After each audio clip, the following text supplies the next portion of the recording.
Hello दोस्तों, आप सभी लोगों का स्वागत है आपके अपने YouTube channel focus study point में। तो सबसे पहले सभी बच्चे कमेंट करके ये बताएंगे कि अभी तक आप सभी लोगों ने पढ़ाई स्टार्ट किया है कि नहीं, क्योंकि यहाँ पर बहुत सारे बच्चे ऐसे होते हैं कि ये सोचते रहते हैं कि आज से नहीं, हम कल से पढ़ाई स्टार्ट करेंगे। तो अगर आपने पढ़ाई स्टार्ट किया है तो आपको ये बताना है कि यहाँ पे आपका सिलेबस कितना कंप्लीट हो गया, क्योंकि यहाँ पर आपके जो यूपी बोर्ड के एग्जाम होने वाले हैं, यहाँ पे आपके पास बहुत ज्यादा समय नहीं बचा हुआ है। तो इसीलिए हम आप सभी लोगों के लिए लेके आए हैं साइंस की बेहतरीन क्लास। यहाँ पर हम बहुत सारे क्वेश्चन की प्रैक्टिस करेंगे, बिल्कुल थ्योरी आसान भाषा में सीखेंगे। यहाँ पे जिसको केमिस्ट्री से डर लगता है, रसायन विज्ञान से डर लगता है, सभी का डर दूर कर देंगे। आप सभी लोगों को क्या करना है, यहाँ पर आप सभी लोगों को बिल्कुल शांत आपको क्लास को सुनना है और कॉपी पेन लेके बैठना है। ऐसा नहीं कि आप यहाँ पे कोई हिस्ट्री की क्लास देख रहे हो आराम से लेट के, ऐसा बिल्कुल नहीं करना है। यहाँ पे आपको पास में पेन और पेपर होना चाहिए। तो बिना देरी के हुए आज की क्लास को स्टार्ट करते हैं। आप मुझे सिर्फ 30 मिनट आज देकर देखिए, उसके बाद अगर आपको अच्छा ना लगे तो आप इग्नोर कर देना। तो यहाँ पे हम स्टार्ट करते हैं। सबसे पहले तो यहाँ पे आज हमारा जो चैप्टर का नाम है, यहाँ पे अगर हम बात करें हमारी जो साइंस है विज्ञान, तो हमारा जो पहला चैप्टर है उसका क्या नाम है, रासायनिक अभिक्रिया एवं समीकरण। ये आप सभी लोगों को पता होगा। जिसके पास बुक नहीं है कोई बात नहीं, तो यहाँ पे आप लोगों के पास बुक नहीं है लेकिन आपके पास एक कॉपी होगी, वो आप ले लेना। तो यहाँ पर आप लोग अच्छे से लिखना, सिर्फ जो हम यहाँ पे आप लोगों को दिखाई दे रहा है स्क्रीन पे, ये आप सभी लोगों को लिखना है। तो हम लोग आज जानेंगे रासायनिक अभिक्रिया एवं समीकरण। सबसे पहले हमारा जो टॉपिक होगा हमारा ये होगा रासायनिक अभिक्रिया एवं समीकरण। इसके बारे में हम जानेंगे इंट्रोडक्शन के बारे में। तो यहाँ पे और देखते हैं आगे। यहाँ पे सबसे पहले आज हम सीखने वाले क्या क्या है, हम लोग सीखेंगे रसायन विज्ञान।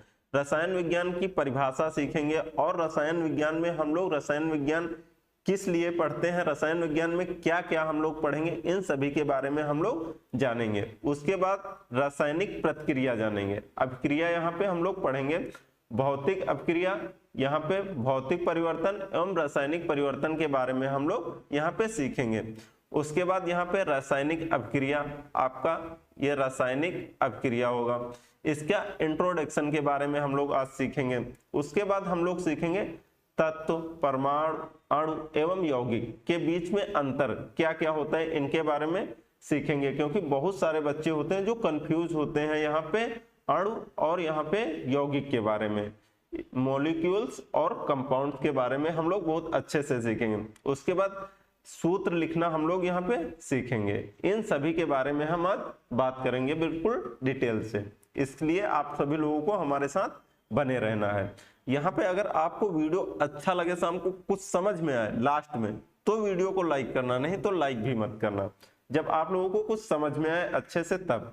उसके बाद और देखें। तो यहाँ पे हम लोग स्टार्ट करते हैं। सबसे पहले सीखते हैं रसायन विज्ञान कहते किसे हैं, इसके बारे में हम लोग जानते हैं।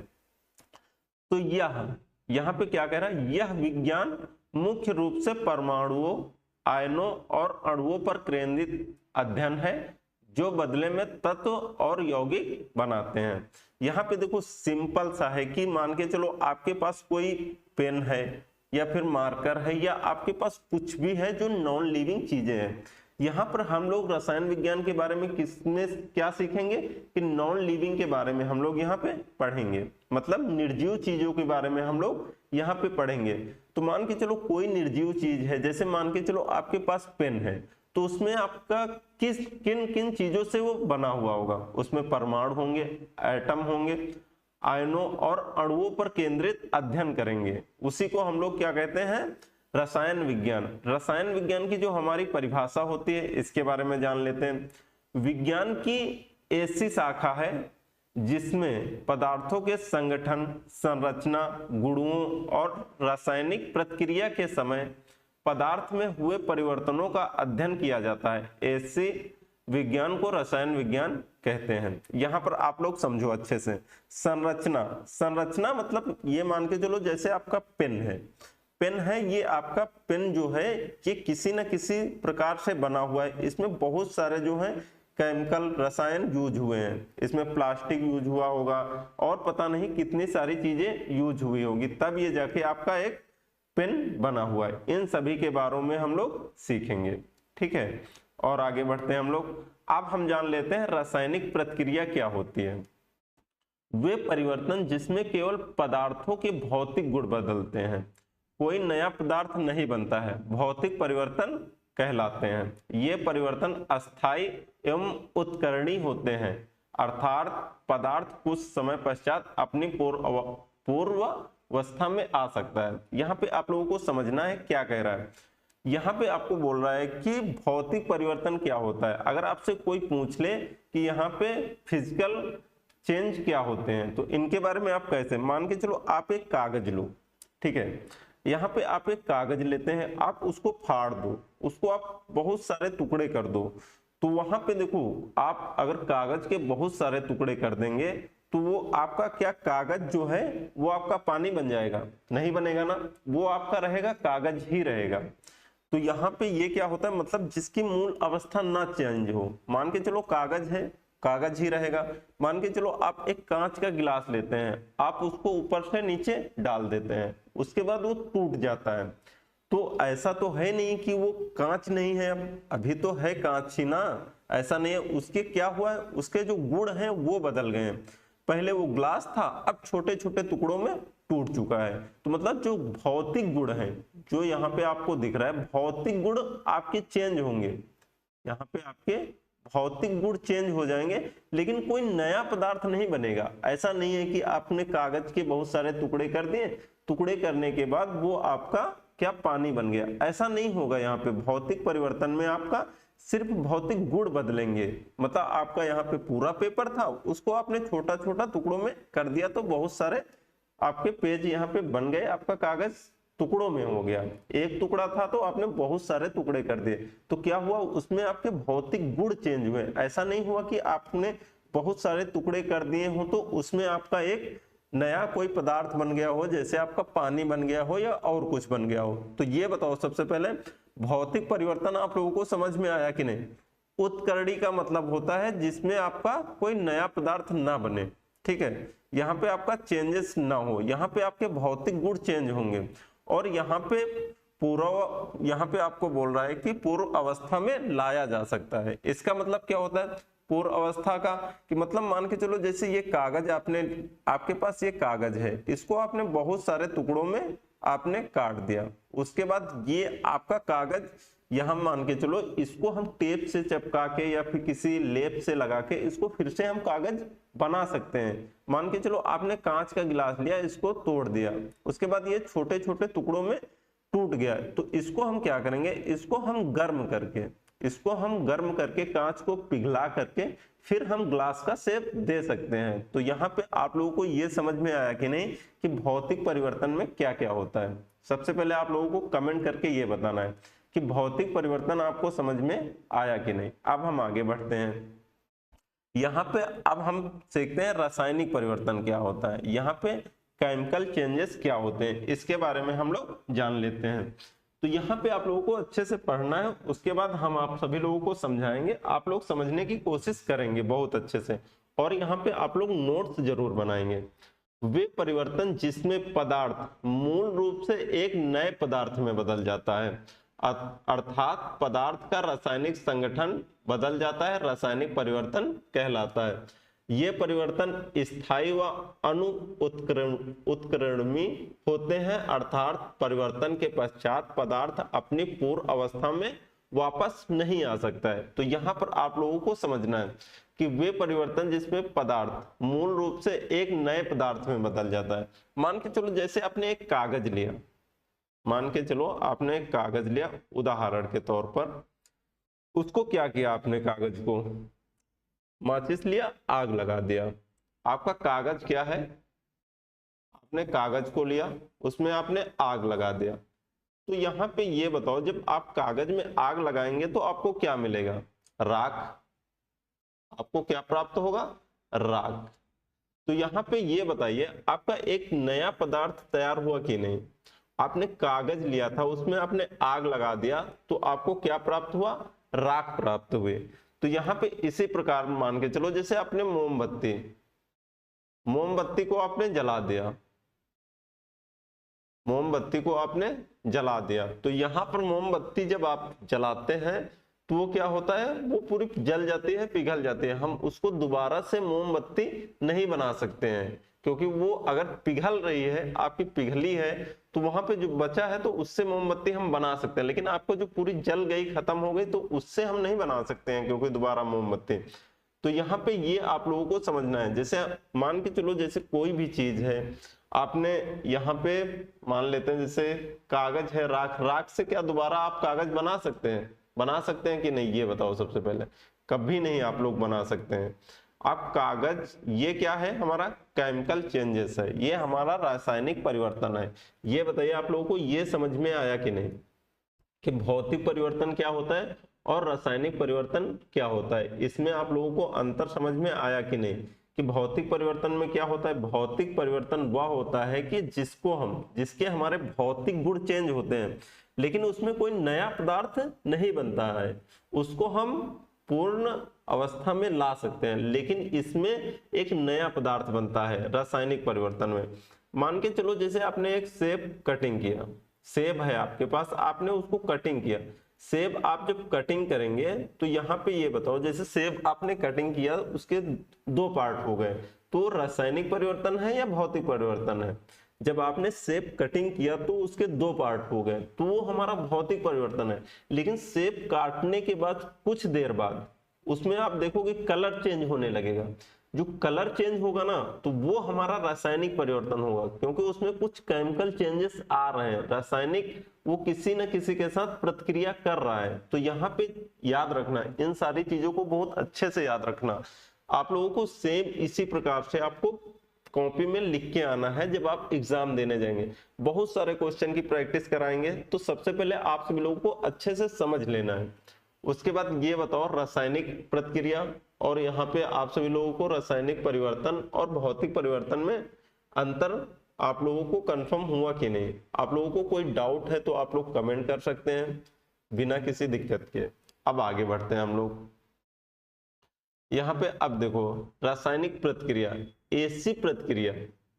ऐसी प्रक्रिया जिसमें एक या एक से अधिक पदार्थ अभिकारक, यहाँ पर आप लोगों को समझना है, पारस्परिक क्रिया करके नए उत्पाद में परिवर्तित हो जाते हैं। यहाँ पे देखो रासायनिक अभिक्रिया, अब हम लोग बहुत अच्छे से यहाँ पे देखने वाले हैं। तो यहाँ पे ये बताओ, जितना हमने आप सभी लोगों को पीछे बता दिया, यहाँ पर किसी को कोई दिक्कत, अगर कोई दिक्कत है तो आप सभी लोग कमेंट करके बताओ। सबसे पहले इतना आप सभी लोगों को करना है, और पढ़ाई बिल्कुल अच्छे से आप सभी लोगों को करते रहना है, इसमें आप सभी लोग बिल्कुल नहीं पीछे हटेंगे। तो यहाँ पे क्या बोल रहा है, ऐसी प्रक्रिया जिसमें एक या एक से अधिक पदार्थ, जिसमें एक या एक से अधिक पदार्थ अभिकारक, इसको हम अभी आपको बताते हैं। अभिकारक क्या होता है, पारस्परिक क्रिया करके नए पदार्थ में परिवर्तित हो जाते हैं, उसे रासायनिक प्रतिक्रिया कहते हैं। तो यहाँ पे देखो, जैसे हम एग्जाम्पल के तौर पे ले लेते हैं CH4, ये आपका क्या है, ये जो होती है हमारी, ये मीथेन गैस होती है, और प्लस और एक गैस ले लेते हैं, क्योंकि अकेले तो कोई प्रतिक्रिया करेगा नहीं, कोई रिएक्शन होगा नहीं, उसके साथ चाहिए हमें एक से अधिक, मतलब दो तो होने चाहिए। यहाँ पे हम ले लेते हैं ऑक्सीजन। ये हमारी दो गैसें हैं, एक तो है मीथेन, एक है ऑक्सीजन। इन दोनों में जब प्रक्रिया होगी, जब यहाँ पे केमिकल रिएक्शन होगा, तो यहाँ पे एक नया पदार्थ बनेगा। नया पदार्थ हमारा यहाँ पे क्या बन जाएगा, यहाँ पे जब मीथेन रिएक्शन करेगी ऑक्सीजन के साथ में, तो यहाँ पर हमारा क्या तैयार होगा, यहाँ पे हमारा तैयार होगा CO2, कार्बन डाइऑक्साइड तो तैयार ही होगा। उसके बाद यहाँ पे हमारा तैयार क्या हो जाएगा, यहाँ पे हमारा तैयार होगा जल, 2H2O, यहाँ पे हमारा जल तैयार होगा। उसके बाद यहाँ पर हमें क्या प्राप्त होगी, यहाँ पे हमें प्राप्त हो जाएगी ऊष्मा। ये आपका कैसे हुआ कैसे नहीं, इन सभी के बारे में हम बताएंगे, सूत्र लिखना भी बताएंगे कि यहाँ पे आपका 4 कैसे आया, यहाँ पे आपका 2 कैसे आया, यहाँ पे आपका 2 कैसे आया। इन सारी चीजों के बारे में हम बहुत अच्छे से सीखेंगे। लेकिन यहाँ पे हम क्या सीख रहे हैं, अभिकारक क्या होता है, उत्पाद क्या होता है, इसके बारे में हम लोग यहाँ पे जान रहे हैं। तो यहाँ पे देखो अब हम बात करते हैं कि यहाँ पे जैसे ये आपकी मीथेन गैस है और यहाँ पे ये ऑक्सीजन गैस है। यहाँ पे ऐसी प्रक्रिया जिसमें एक या एक से अधिक पदार्थ, मतलब यहाँ पे जो रिएक्शन कर रहे हैं, जो यहाँ पे आपकी गैसें भाग ले रही हैं रिएक्शन करने में, यहाँ पे प्रतिक्रिया करने में, तो ये हमारे क्या कहलाएंगे, ये हमारे कहलाते हैं अभिकारक। ये हमारे कहलाएंगे अभिकारक, ये याद रखना, ये हमारे क्या कहलाएंगे, अभिकारक। अभिकारक। और उसके बाद यहाँ पे देखें, और ये जो एक नया पदार्थ बनाया है रिएक्शन करके, तो ये हमारे क्या कहलाएंगे, ये हमारे कहलाएंगे उत्पाद। उत्पाद। ये बताइए आप लोगों को इतना क्लियर हुआ कि नहीं। अब आप लोगों से एक क्वेश्चन है, आप लोगों से एक सवाल है जो आप सभी लोगों को कमेंट करके बताना है कि हमें आग जलाने के लिए क्या क्या, किस किस चीज की जरूरत पड़ती है। आग जलाने के लिए किस किस चीज की जरूरत पड़ेगी, किस किस चीज की यहाँ पे आपकी जरूरत पड़ेगी, ये आपको बताना है। बहुत सारे बच्चे कमेंट करेंगे कि यहाँ पे हमें जरूरत पड़ेगी कोई फ्यूल हो, ईंधन हो, जैसे तेल हो गया, गैस हो गई, या फिर और सारी चीजें हैं, लकड़ी हो गई, मतलब फ्यूल की जरूरत पड़ेगी। उसके बाद माचिस की जरूरत पड़ेगी। तो जितने भी बच्चों का ये कमेंट है, इतना आप सभी लोगों को कमेंट करना है, ऐसा नहीं है कि कमेंट नहीं करना है, आप सभी लोग कमेंट करके जरूर बताना है। तो यहाँ पे जिन जिन बच्चों को लगता है फ्यूल अगर हो, उसके बाद यहाँ पे हमारा एक माचिस हो तो हम आग लगा देंगे, माचिस ना हो तो हम लोग पत्थर से भी आग लगा देंगे। बिल्कुल आग नहीं लग सकती है, इस कंफ्यूजन में आप बिल्कुल मत रहना। आग जलाने के लिए भी आपको ऑक्सीजन की जरूरत पड़ेगी 100%, क्योंकि आप लोग एक बार करके देखना। जैसे मान के चलो ये आपकी क्या है, ये आपकी कैंडल है, ये आपकी कैंडल है। उसके बाद आपने एक मोमबत्ती जलाया, उसके ऊपर आप मोमबत्ती से ढक देना, एक गिलास लेना, उसी के ऊपर एक गिलास रख देना। उसके बाद आप लोग देखोगे ना, आपकी मोमबत्ती जो होगी वो बुझ जाएगी। क्यों बुझ जाएगी, यहाँ पे जब आप यहाँ पे गिलास से इसको मोमबत्ती को ढक दोगे तो यहाँ पे मोमबत्ती को ऑक्सीजन नहीं मिल पाएगा। जब ऑक्सीजन नहीं मिल पाएगा तो वहां पे आपकी बत्ती, आपकी जो मोमबत्ती है ये आपकी बुझ जाएगी। तो आग जलाने के लिए सबसे जरूरी क्या है, ऑक्सीजन। ये आप सभी लोगों को बहुत अच्छे से याद रखना है। ये बताओ यहां तक किसी को कोई डाउट, मेरे हिसाब से डाउट नहीं होना चाहिए। यहाँ पे जो केमिकल रिएक्शन करने में भाग लेते हैं उनको हम अभिकारक कहते हैं, जो नया पदार्थ बनाते हैं उसको हम उत्पाद कहते हैं। यहाँ तक आप सभी लोगों को कोई दिक्कत नहीं होनी चाहिए, मेरे हिसाब से आप सभी लोगों को क्लियर होगा यहाँ तक। तो किस किस का डाउट है आप सभी लोग कमेंट करके जरूर बताना। तो यहाँ पे अब हम देखते हैं और आगे। तो यहाँ पे अब हम देखते हैं तत्व के बारे में, एलिमेंट के बारे में हम लोग पढ़ेंगे कि एलिमेंट क्या होते हैं। तो यहाँ पे देखो सबसे पहले आप लोगों को परिभाषा पढ़ना है। किसी पदार्थ का वह मूल पदार्थ, किसी पदार्थ का वह मूल पदार्थ जिसे सरलीकृत नहीं किया जा सके। इसके बारे में, ये सरलीकृत क्या होता है इसके बारे में बात करेंगे अच्छे से। किसी पदार्थ का वह मूल पदार्थ जिसे सरलीकृत नहीं किया जा सके तत्व कहलाता है। जैसे आपका हाइड्रोजन हो गया, कार्बन, ऑक्सीजन, आयरन, चांदी और सोना आदि, ये सभी क्या है, हमारे तत्व हैं, एलिमेंट हैं। तो और इस सभी के बारे में हम लोग अच्छे से सीखते हैं। जैसे यहाँ पे मान के चलो हम ले लेते हैं ऑक्सीजन, यहाँ पे ये आपका ऑक्सीजन हो गया, और यहाँ पे ले लेते हैं चांदी, Au, यहाँ पे आपका हो जाएगा। उसके बाद ये आपका आ जाएगा, यहाँ पे मान लीजिए, उसके बाद यहाँ पे एक सेकेंड, थोड़ा समय दीजिए, इसको रफ कर देते हैं, एक सेकेंड। यहाँ पे हम ले लेते हैं, मान के चलो इसको ऑक्सीजन को ले लेते हैं। उसके बाद आप लोगों को ध्यान देना, यहाँ पे ऑक्सीजन हमने ले लिया, तो यहाँ पे बोल रहा है कि किसी पदार्थ का वह मूल पदार्थ, ऑक्सीजन नहीं लेते हैं, यहाँ पे हम ले लेते हैं सोना को ले लेते हैं। ये मान के चलो आपका 1 किलो का सोना की ईंट है, 1 किलो की सोना की ईंट। इसको ये बताओ, जैसे आप इसको काटोगे काटोगे काटोगे काटोगे, काटते चले जाओगे, आप एक समय ऐसा आएगा कि आपको एक छोटा, इतना छोटा कण प्राप्त होगा कि उसे आप काट नहीं सकते हैं। तो उसी को बोलते हैं, जब तक आप काटते रहे किसी पदार्थ का वह मूल पदार्थ जिसे सरलीकृत नहीं किया जा सकता है। सरलीकृत मतलब एक समय ऐसा आएगा कि आप सोना को काटते जाएंगे, काटते जाएंगे, काटते जाएंगे, उसके बाद आपको एक इतना छोटा सा कण प्राप्त होगा जिसे आप कटिंग नहीं कर सकते हैं। तो वही यहाँ पे बोल रहा है कि किसी पदार्थ का वह मूल पदार्थ जिसे सरलीकृत नहीं किया जा सके तत्व कहलाता है। जैसे आपका हाइड्रोजन हो गया, कार्बन हो गया, ऑक्सीजन हो गया, आयरन हो गया, चांदी और सोना, ये सभी आपके तत्व हो गए। अब आते हैं हम परमाणु के बारे में बात कर लेते हैं, एटम के बारे में बात करते हैं। एटम क्या होते हैं? यहाँ पे आपका बात कर रहा है कि पदार्थ का वह सूक्ष्मतम कण, सूक्ष्मतम मतलब सबसे छोटा कण, जिसे और आगे विभाजित नहीं किया जा सके, वह परमाणु कहलाता है। किसी तत्व के सबसे छोटे परमाणु होते हैं। यहाँ पे कह रहा है किसी तत्व के सबसे छोटे कण परमाणु होते हैं, जैसे हाइड्रोजन के परमाणु, ऑक्सीजन के परमाणु, कार्बन के परमाणु, मैग्नीशियम के परमाणु इत्यादि। ये सभी क्या होते हैं? हमारे परमाणु होते हैं। तो यहाँ पे आप लोगों को यहाँ पे कंफ्यूज बिल्कुल नहीं होता है कि एलिमेंट क्या होते हैं और परमाणु क्या होते हैं। परमाणु मतलब किसी भी तत्व की सबसे छोटी इकाई क्या कहलाती है?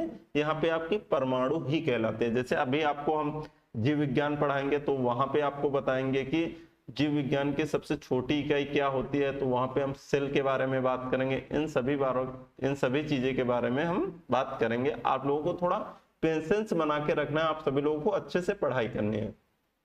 अगर कहीं पे कोई चीज आपको नहीं समझ में आई है तो आप सभी लोग कमेंट करके बता सकते हैं, तो हम आपको नेक्स्ट क्लास में बहुत अच्छे से समझा देंगे। अब देखते हैं हम लोग अगले पेज पे चलते हैं। यहाँ पे अब हम बात कर लेते हैं यौगिक के बारे में और अणु के बारे में। हम लोग सीखते हैं कि यौगिक क्या होते हैं, कंपाउंड, और हमारे अणु क्या होते हैं। यहाँ पे आपको बोल रहा है यौगिक, कंपाउंड, अणु जो एक से अधिक तत्वों से मिलकर बना है यौगिक कहलाता है। मतलब एक से अधिक तत्व हो। यहाँ पे जैसे मतलब हाइड्रोजन है और यहाँ पे हमारा, यहाँ पे देखिए आपका हाइड्रोजन भी है, एक सेकेंड, यहाँ पे आपका हाइड्रोजन है और यहाँ पे आपका ऑक्सीजन है, H और O। यहाँ पे आपका कार्बन है और ऑक्सीजन है। यहाँ पे आपका CO2, कार्बन डाइऑक्साइड। तो यहाँ पे आप लोग देख रहे होंगे कि यहाँ पे एक से अधिक तत्व मिलकर बना है यौगिक कहलाता है। क्या कहलाएगा आपका? एक से अधिक अगर एलिमेंट मिल जाए तो मिलकर क्या बनाते हैं? यौगिक कहलाता है। ये आप लोगों को क्लियर होगा। यौगिक में तो यहाँ पर कोई दिक्कत होगी नहीं। छोटा सा उदाहरण है अणु, जो एक से अधिक तत्वों से मिलकर बना है यौगिक कहलाता है। आपके एग्जाम्पल है यहाँ पे। उसके बाद आते हैं अणु। इसमें आप सभी लोगों को थोड़ा कंफ्यूजन होगी। एक ही तत्व या भिन्न भिन्न के दो या दो से अधिक परमाणुओं के समूह जो रासायनिक से एक दूसरे से बंधे होते हैं अणु कहलाते हैं। उदाहरण यहाँ पे आपका O2, यहाँ पे H2, यहाँ पे N2, H2O। अब यहाँ पे आपको समझना है, तो यहाँ पे आपका CO2, उसके बाद यहाँ ऑक्सीजन, हाइड्रोजन, यहाँ पे आपका नाइट्रोजन। यहाँ पे आप सभी लोगों को अच्छे से समझना है क्या बोल रहा है। एक ही तत्व या भिन्न भिन्न के दो या दो से अधिक परमाणुओं के समूह जो रासायनिक से एक दूसरे से बंधे होते हैं अणु कहलाते हैं। यहाँ पर आप लोग देख रहे होंगे कि यहाँ पर भी CO2 है, यहाँ पर भी ये यौगिक है और ये अणु है। इसमें क्या अंतर है? तो यहाँ पर आप सभी लोगों को समझना है, एक ही तत्व, यहाँ पे मतलब जैसे ऑक्सीजन के ही यहाँ पे आपके अणु देखने को मिल रहे हैं। यहाँ पर आपको ऑक्सीजन, हाइड्रोजन और नाइट्रोजन। तो यहाँ पर आप सभी लोगों को एक चीज याद रखना है, और यहाँ पे ज्यादा कंफ्यूज बिल्कुल नहीं होना है कि जितने भी हमारे अणु होंगे, जितने हमारे सारे अणु होंगे, ये हमारे क्या होंगे? सभी के सभी जितने भी हमारे यौगिक होंगे, यहाँ पर आप लोगों को अच्छे से ध्यान देना है। यहाँ पे जितने हमारे यौगिक होंगे वो हमारे सभी अणु होंगे, लेकिन यहाँ पर जितने हमारे सारे अणु होंगे वो हमारे यौगिक नहीं होंगे। ये आपको क्लियर रखना है, क्योंकि अणु जो होते हैं यहाँ पे यौगिक जो होंगे यहाँ पे अणु जो एक से अधिक तत्वों से मिलकर बने होंगे। यहाँ पे देखो, जो यहाँ पे हमारे अणु हैं, मॉलिक्यूल्स हैं, यहाँ पे हमारा ऑक्सीजन ही है, लेकिन यहाँ पे जो यौगिक होंगे इसमें आपका एक ही तत्व नहीं होगा, एक से अधिक तत्व होंगे। जैसे यहाँ पे CO2 यहाँ पे कार्बन भी है और ऑक्सीजन भी है, तो यहाँ पे ये हमारा यौगिक होगा। लेकिन यहाँ पे अगर हमारा सिर्फ O2, यहाँ पे अगर आपका सिर्फ ऑक्सीजन है तो यहाँ पे ये हमारा अणु होगा, ना कि हमारा यौगिक होगा, क्योंकि यहाँ पे इसमें सिर्फ ऑक्सीजन के ही मॉलिक्यूल्स हैं, क्योंकि यहाँ पे आपके दूसरे किसी तत्व के नहीं है। ये बताओ, ये आपकी बात क्लियर हुई कि नहीं? यहाँ तक ये आपका क्लियर होना चाहिए। क्या है? सिंपल सा, जितने भी यौगिक होंगे वो हमारे सभी अणु होंगे, लेकिन यहाँ पे आपके जितने सभी अणु हैं ये हमारे यौगिक नहीं होंगे। ये आपको क्लियर रखना है। अब आगे बढ़ते हैं। अब आ जाते हैं हम संयोजकता। अब यहाँ पे हम लोग बात करेंगे थोड़ा बैलेंसिंग रूल्स के बारे में। आप सभी लोगों ने पढ़ा होगा 9th क्लास में बहुत अच्छे से कि यहाँ पे संयोजकता होती क्या है। यहाँ पे आओ, इलेक्ट्रॉनिक विन्यास किस किस को आता है? सबसे पहले आप सभी लोग कमेंट करके बता देना। अगर जिसको नहीं आता है तो कोई बात नहीं, यहाँ पर भी हम लोग सीखेंगे, लेकिन उतना हम लोग डीप में जाकर नहीं सीखेंगे। यहाँ पे संयोजकता, यदि उसके बाह्यतम कक्षा में 2, 3 या 4 हो तो उसकी संयोजकता भी क्रमशः 2, 3 या 4 होगी। इनके बारे में हम बात करते हैं। ये आपका क्या बोलना चाह रहा है क्या नहीं, यहाँ पे आप लोगों को समझना है।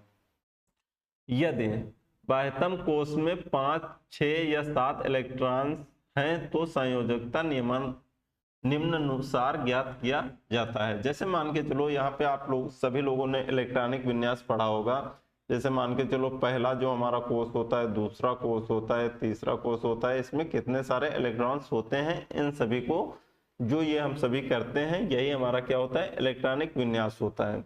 तो यहाँ पे आप सभी लोगों ने ये पढ़ा होगा मेरे हिसाब से। तो यहाँ पे जो हमारा पहला कोश होता है इसमें हमारे 2 इलेक्ट्रॉन होते हैं। इसके बाह्य कोश में कितने होते हैं? इसके बाह्य कोश में होते हैं, यहाँ पे मान लो यहाँ होते हैं आपके 8, उसके बाह्य कोश में 8, उसके बाह्य कोश में 16। ये आप सभी लोगों को पता होगा, मैं उम्मीद कर सकता हूँ। अगर नहीं पता है फिर भी कोई बात नहीं, इन सभी चीजों के बारे में हम लोग सीखेंगे अभी बहुत अच्छे से। तो यहाँ पे ये बताओ, जैसे हम ले लेते हैं यहाँ पे आपका 1 सेकेंड का समय हमें दीजिए। इलेक्ट्रॉनिक विन्यास के बारे में हम लोग यहाँ पे बहुत अच्छे से सीखेंगे। ये मान के चलो, जैसे आपका कैल्शियम, यहाँ जैसे ये होता है आपका H2, ये क्या होता है आपका?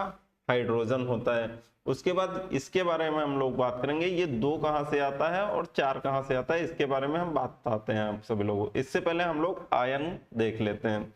आयन क्या होता है? किसी परमाणुओं के अवशेषित कणों को आयन कहते हैं। धातु एवं अधातु युक्त अवशेषित कणों से बने होते हैं। इन आयनों पर ऋण अथवा धन आवेश होता है। ऋण अवशोषित कण को ऋणायन तथा धन अवशेषित कण को धनायन कहते हैं। जो तत्व धनायन बनाते हैं उन पर प्लस का चिन्ह लगाकर दर्शाया जाता है, और जो ऋणायन बनाते हैं, यहाँ पे गलत हो गया आपका, बनाते हैं उन पर ऋण का चिन्ह लगाया जाता है। यहाँ पे ऋणायन बनाते हैं। और इसके बारे में हम लोग थोड़ा जानते हैं कि ये क्या होता है, ये क्या बोल रहा है। आयन आप लोगों ने चार्ज के बारे में जानते होंगे कि किसी भी आवेश पे हमारा चार्ज होता है। जैसे मान के चलो, यहाँ पे आपका क्या है, मान के चलो कैल्शियम ले लो, तो सबसे पहले आप सभी लोगों को कुछ चीजें पता होनी चाहिए। जैसे आप सभी लोगों को परमाणु क्रमांक पते होने चाहिए। ये सभी लोगों को, आप सभी लोगों को करना है कि कम से कम इतना तो याद करना ही है कि यहाँ पे हमारा परमाणु क्रमांक कितना होता है, कितना नहीं होता है। इन सभी के बारे में आप लोगों को एटॉमिक नंबर के बारे में पता होना चाहिए। जैसे मान के चलो कार्बन का ले लेते हैं। यहाँ पे 1 सेकेंड का समय दो, इसको हम थोड़ा फिनिश कर देते हैं। मान के चलो, जैसे हम कार्बन ले लेते हैं। कार्बन का यहाँ पे एटॉमिक नंबर कितना होता है? कार्बन का होता है हमारा 6। अगर हम इसका इलेक्ट्रॉनिक विन्यास करते हैं तो यहाँ पे हम लोग इसका इलेक्ट्रॉनिक विन्यास करेंगे कार्बन का, तो पहले कक्ष में कितने इलेक्ट्रॉन होंगे? 2। दूसरे में कितने होंगे? 8। ये आप लोगों को समझ में आया कि नहीं? तो यहाँ पे ये देखो, जैसे हमारा ये है इलेक्ट्रॉनिक विन्यास, तो यहाँ पे 2 और 8 होंगे, तो पहले कक्ष में तो हमारे 2 आ जाएंगे, उसके बाद यहाँ पर हमारे कितने आएंगे, बचेंगे 4। तो इन सभी के बारे में यहाँ पे देखो हमने लिख के रखा है कि किस प्रकार हम लोग नियमानुसार करेंगे। तो यहाँ पे कितने बच रहे हैं, 4। तो यहाँ पे जब आपका 4 आ जाएगा, 1 2 3 4, तो यहाँ पे हम लोग उसी प्रकार से बांटते हैं। यहाँ पे देखो हमने आप सभी लोगों के लिए लिख के रखा है, तो ये आप सभी लोगों को अच्छे से समझना है। उसके बाद यहाँ पे मान के चलो, जैसे हम ले लेते हैं यहाँ पे आपका ऑक्सीजन ले लेते हैं, क्या ले लेते हैं, ऑक्सीजन। उसके बाद इसका इलेक्ट्रॉनिक विन्यास करेंगे, तो इसका सबसे पहले एटॉमिक नंबर आपको पता होना चाहिए। ऑक्सीजन का कितना होता है, 8 होता है। उसके बाद यहाँ पे जब हम इलेक्ट्रॉनिक विन्यास इसका करेंगे, 2 पहले कक्ष में 2 इलेक्ट्रॉन, दूसरे में आपके 8 होने चाहिए, लेकिन यहाँ पे इसका एटॉमिक नंबर कितना होता है, 8 होता है, तो दूसरे में कितने आएंगे, यहाँ पे हमारे 6 आ जाएंगे। उसके बाद देखो, जैसे यहाँ पे आपका 6 होगा, जैसे यहाँ पे आपका 6 होगा, मान के चलो जैसे आपको 8 रुपए की जरूरत है, ठीक है, आपके पास 6 रुपए हैं, तो आप किसी को 6 रुपए देना चाहोगे या आप किसी से 6 रुपए लेना चाहोगे, ये बताओ सबसे पहले, ये आप सभी लोगों को बताना है। तो यहाँ पे आप क्या करोगे, क्योंकि आपको आसान लगेगा कि कोई हमें 2 रुपए दे दे तो हमारा काम बन जाए, तो यहाँ पे आप लोग लेना चाहोगे। तो यहाँ पे जो हमारा ऑक्सीजन होता है, इसमें ऋणायन आवेश होता है, ये आप लोगों को याद रखना। तो यहाँ पे हमें कितने की जरूरत है, 2। तो यहाँ पे आप लोगों को समझ में आया कि ऑक्सीजन के नीचे ये 2 क्यों लगता है, कहाँ से आता है, कहाँ से नहीं, ये आप सभी लोगों को पता होना चाहिए। उसके बाद जैसे हम बात कर लेते हैं यहाँ पे, उसके बाद हम बात कर लेते हैं, जैसे मान के चलो सोडियम, Na, सोडियम का इलेक्ट्रॉनिक विन्यास करेंगे, तो इसका कितना होता है, एटॉमिक नंबर 11। तो यहाँ पे हमारा कितना आ जाएगा, 2 8, उसके बाद 1। तो यहाँ पे क्या हो जाएगा, यहाँ पे जो हमारा Na होता है, इसमें हमारा धनायन आएगा कि ऋणायन आएगा आवेश, ये आप सभी लोगों को बताना है। क्योंकि यहाँ पे जब हम इलेक्ट्रॉनिक विन्यास करते हैं, तो पहले आपके जो कक्ष में कितने इलेक्ट्रॉन रहेंगे, 2, दूसरे में कितने रहेंगे, 8, तीसरे में कितने रहेंगे, 8। तो इसका एटॉमिक नंबर कितना होता है, एटॉमिक नंबर होता है यहाँ पे हमारा सोडियम का 11। तो यहाँ पे पहले तो हमने 2 रख दिया, उसके बाद हमने कितने रख दिए, यहाँ पे हमने रख दिया है 8। यहाँ पे जो तीसरे में कितने बच रहा है, 8 2 10 1 11। तो यहाँ पे हम क्या करेंगे, क्योंकि हमें जरूरत कितने हैं, जरूरत है हमें यहाँ 7, तो 7 तो हमें कोई देगा नहीं, इसलिए हम क्या करेंगे, 1 अपना इलेक्ट्रॉन हम किसी को दे देंगे। तो यहाँ पे हमारा धनायन आवेश होगा किस पे, सोडियम पे। ये आप लोगों को पता होना चाहिए यहाँ तक। अगर कोई दिक्कत है तो आप सभी लोग कमेंट करके बता सकते हैं। आगे बढ़ते हैं हम लोग। ये आपका धनायन, यहाँ पे आप लोगों को पता चल गया होगा कि जब यहाँ पे हम लोग देते हैं किसी को इलेक्ट्रॉन, तो प्लस का चिन्ह, अगर किसी से लेते हैं तो माइनस का चिन्ह, बस यही है और कुछ नहीं यहाँ पे। अब आगे देखते हैं, यहाँ पे बहुपरमाणुक आयन, ये क्या होते हैं, इसके बारे में हम लोग जान लेते हैं। बहुपरमाणुक आयन, पॉली एटॉमिक आयन, परमाणु का समूह होता है जो एक आयन की भांति व्यवहार करता है और उसके ऊपर एक निश्चित आवेश होता है। कुछ उदाहरण बहुपरमाणु आयनों के हैं, जैसे यहाँ पे आपका OH, हाइड्रोक्साइड, जैसे कि जलकर बनने वाला हाइड्रोक्साइड आयन है। इसके बारे में अभी बात करेंगे अच्छे से। अगर यहाँ नहीं समझ में आ रहा है कुछ, तो आपको घबराने की बिल्कुल बात नहीं है यहाँ पे, क्योंकि यहाँ पे साइंस आप पहली बार पढ़ रहे होंगे शायद अच्छे से, इसीलिए आपको दिक्कत हो रही होगी। लेकिन आप छोड़ के नहीं जाना है, क्योंकि यहाँ पे देखो, आप अगर आप यहाँ छोड़ के चले गए तो आप कहाँ पे पढ़ोगे, कोई टीचर आपको घोल के तो पिला नहीं देगा, समझना आपको ही है।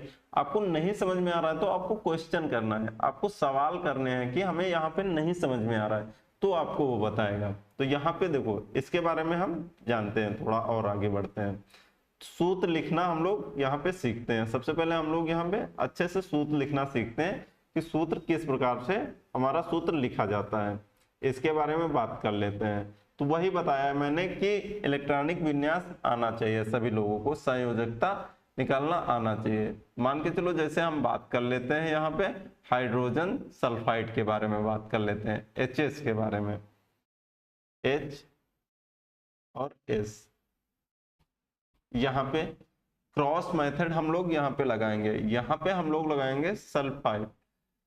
यहाँ पे जो हमारा सल्फाइड होता है इस पे हमारा कितना आवेश होता है ये आप सभी लोगों को बारे में पता होना चाहिए। इसके बारे में आप सभी लोग अच्छे से बताओ। जैसे मान के चलो, जैसे इसको छोड़ो, हम लोग दूसरा लेते हैं। जैसे यहाँ पे ले लेते हैं सोडियम कार्बोनेट। सोडियम का आपको अभी मैंने आप इलेक्ट्रॉनिक विन्यास करके दिखाया, तो इसमें कितने का धन आवेश होता है? +1, 1 का, क्योंकि इसका एटॉमिक नंबर कितना होता है? 11। इसमें इलेक्ट्रॉनिक विन्यास करेंगे तो 2, 8 और 1, तो इसमें धन आवेश होता है कितना? 1। यहाँ पे सोडियम क्लोराइड, यहाँ पे ले लेते हैं CO3 कार्बोनेट, CO3 कार्बोनेट। एक सेकेंड, इसको थोड़ा रफ करते हैं।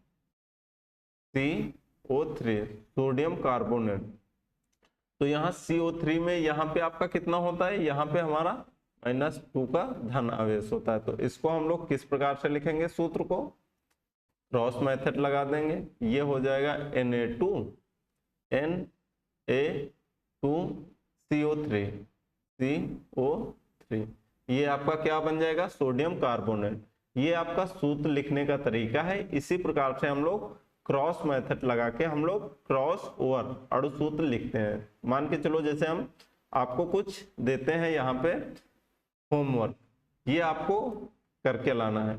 एल्युमिनियम सल्फेट के बारे में हम लोग बात करते हैं, ये आपको लिख के लाना है। ये आपका होमवर्क हो जाएगा। Al यहाँ पे SO4 यहाँ पे हम आप लोगों को बता रहे हैं कि धन आवेश कितना होता है, ऋण आवेश कितना होता है, किस पे यहाँ पे चार्ज। तो ये आप लोगों को सूत्र सही लिख के लाना है। एल्युमिनियम में +3 और यहाँ पे आपका -2। क्रॉस जैसे मैंने आपको बताया उसी प्रकार से आपको लिख के लाना है। ये आपको सूत्र कैल्शियम हाइड्रोक्साइड का आपको लिख के लाना है, Ca यहाँ पे और OH। यहाँ पे आपका +2 का होता है चार्ज और यहाँ पे आपका -1 का। उसके बाद आपको और 1-2 दे देते हैं। बस ये मान के चलो आपको ये 2 करके लाना है, ठीक है। यहाँ पे उसके बाद हमारी जो कल की क्लास होगी उसमें हम लोग और बहुत सारी चीजें सीखेंगे। तो यहाँ पे आप लोगों को ये 2 सूत्र होमवर्क करके लाना है। तो और क्लास में आपको ये बताना है कि आपको क्लास समझ में आई कि नहीं, कहीं पर कोई दिक्कत, ये आप सभी लोगों को कमेंट करके बताना है। तो मिलते हैं हम लोग नेक्स्ट क्लास में, तब तक के लिए thank you so much, bye bye, take care.